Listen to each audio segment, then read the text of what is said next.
राधे राधे प्रदीप जी। श्री राधे श्री राधे। आप हमें देखिए देखते देखते आप यमुना मैया जी के गोद में लेकर आए। बिल्कुल आपका सौभाग्य है ये कि आप ब्रज में आए और यमुना जी की गोद में आए। पहले तो आप आचमन करिएगा।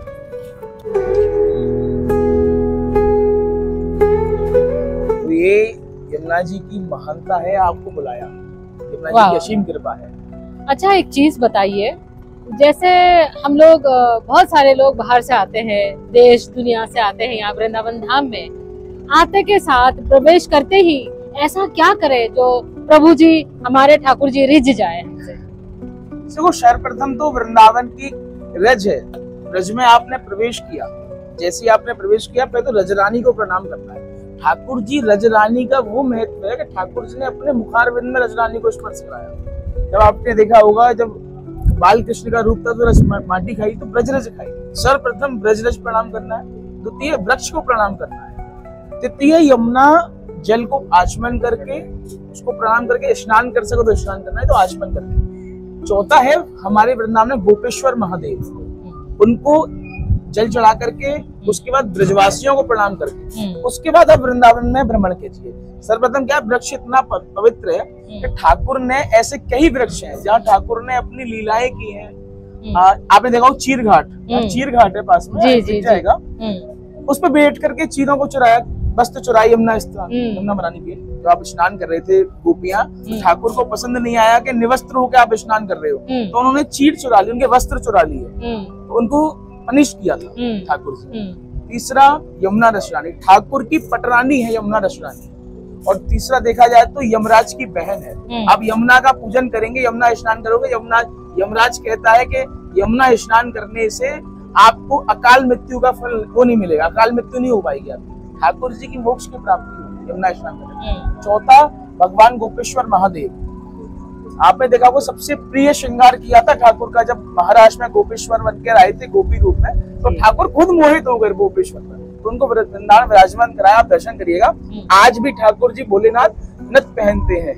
और चौथा ब्रजवासी और वृंदावन वासी, वो कहते हैं ना कि कीरति सुता के पग पग में प्रयाग जहां, और केसव की केल कुंज कोटि कोटि काशी है, यमुना में जगन्नाथ, रेणुका में रामेश्वर, और तर तर पे बसत जहां अयोध्या निवासी है, और गोपिन के द्वार द्वार हरिद्वार बसत यहाँ, बद्री केदारनाथ फिरत दास दासी है, और स्वर्ग अपवर्ग प्रथा लेकर हम करेंगे क्या, जानते नहीं हो हम वृंदावन वासी हैं।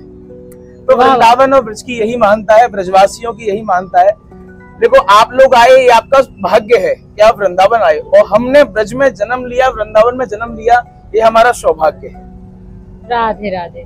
एक और प्रश्न थी, जैसे बाहर से बहुत सारे लोग यहाँ की रज लेके जाते हैं, तो रज लेके जाना चाहिए कि नहीं चाहिए? बिल्कुल जा सकते हैं आप, रज का एक महत्व है। रज आप जिस क्वांटिटी में लेकर गए हैं तो बिखरे नहीं। आपने किसी पात्र में, किसी कोठरी में, आप किसी चीज में लेकर गए तो उसको इतना लीजिए कि आप अपने मुखारबिंद में डाल लें, मस्तक पर टीका लगा लें, और कहीं भी आप किसी भी पुण्य कार्य में जा रहे हैं, आपका सफल नहीं हो रहा, आप जिव्या पर ब्रजरज लगा कर जाइए, आपका काम सफल हो जाएगा। लेकिन दो तीन चीजें हैं यहाँ पर, जो चीज जिन्होंने जन्म लिया ब्रज में, जैसे कि वृक्ष हुआ। आप कुछ लोग क्या करते हैं, वृंदावन आते हैं, तुलसी का पौधा खरीदा और अपने दिल्ली ले गए और वहां बना लिया। नहीं, उसने वृंदावन में जन्म लिया वृक्ष में कि मुझे वृंदावन वास मिलेगा, तो आप उसको ले जा रहे हो। किसी भी जीव मात्र को आप वृंदावन से बाहर न जाइए।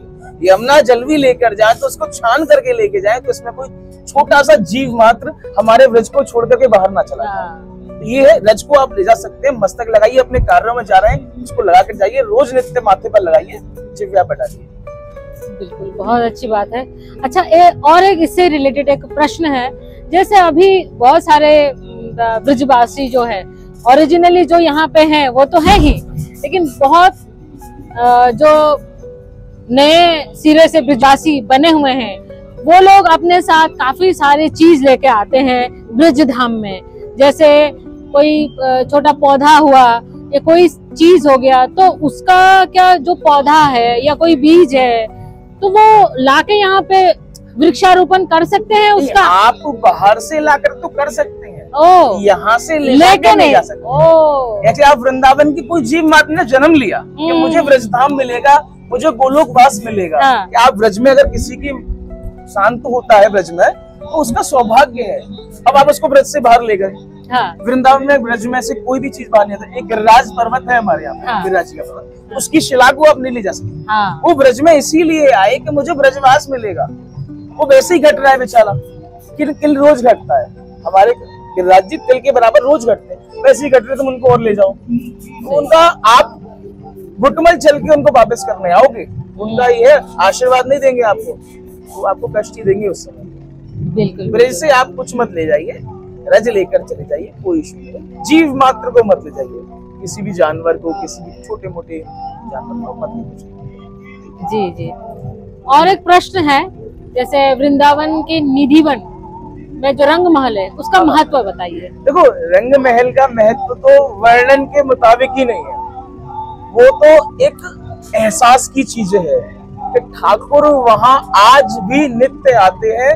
आप रात्रि में 7:30 बजे वहां शयन होता है, जिसमें ठाकुर जी की एक सेज सैया बिछाई जाती है। सेज सैया में ठाकुर जी के वस्त्र, श्री जी के वस्त्र, साड़ी, फूल माला, प्रसाद, जिसमें 4 लड्डू रखे जाते हैं, पान का बीड़ा और दातुन, और लोटे में जल रखा जाता है।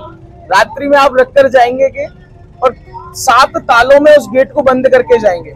उसके बाद अब सुबह मॉर्निंग में मंगला के समय 5:30 बजे मंगला होती है और उस गेट को खोला जाएगा। उसके अंदर जब गोस्वामी प्रवेश करेंगे, पुजारी प्रवेश करेंगे, तो क्या देखते हैं कि बिस्तर पर ऐसा महसूस होता है कि रात्रि में इस बिस्तर पर कोई राजा है, कोई सोया है। साड़ी बिखरी हुई, चूड़ियां बिखरी हुई, श्रृंगार का सामान सारा बिखरा हुआ, पान के बीड़े चबे हुए, दातुन करा हुआ, लोटा खाली, आधा लड्डू खवा हुआ। ये नित्य होता है।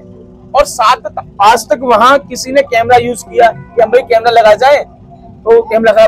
आज भी वहां कई समाधियां बनी हुई है जो रात्रि में रुके थे, क्या करने के लिए कि ठाकुर को शायद देख ले, कहीं झूठ तो नहीं है ये, और उसको देखने के लिए रुके थे। तो वो आज उनकी वहां समाधि बनी हो, वो उनका देह शांत हो गया था। तो ये यहाँ की मान्यता है। आज भी ठाकुर माँ के बिहारी जी डेली वहां रास करने जाते हैं।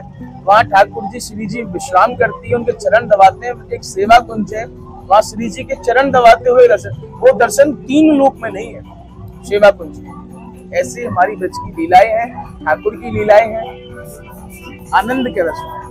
राधे राधे। बहुत अच्छा लगा प्रदीप जी, आपसे मुलाकात हुई और आपने इतने सारे ज्ञानवर्धक बातें हमसे की। धन्यवाद। राधे राधे।